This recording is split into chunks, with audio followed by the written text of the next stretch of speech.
دشمن راز پیروزی ما در خرمشهر و خرمشهرها رو به چشم دید، فهمید این ملت اگر پرچم اسلام را، پرچم ایمان را برافراشته نگه داره در همه میدانها پیروز خواهد شد. سعی کردن این پرچم رو سرنگون کنند. امروز تلاش ها برای این است. به خرمشهر رسیدیم. رفتم نزدیک پل خرمشهر، دیدم وضعیت رو که چگونه است. به چشم خودم دیدم. بچه‌های ما آرپیجی هم نداشتن، اما با ایمان، با صلابت.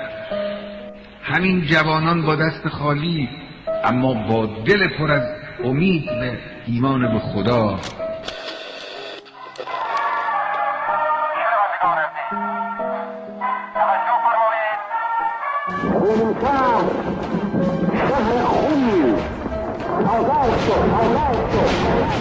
جوانهای عزیز، بچه‌های عزیز من، فردا مال شماست، آینده مال شماست. شمایید که باید این تاریخ را با عزتش محفوظ نگه دارید.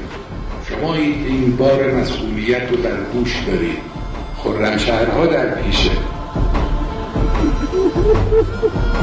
نه در میدان جنگ نظامی، در یک میدانی که از جنگ نظامی سخت‌تره.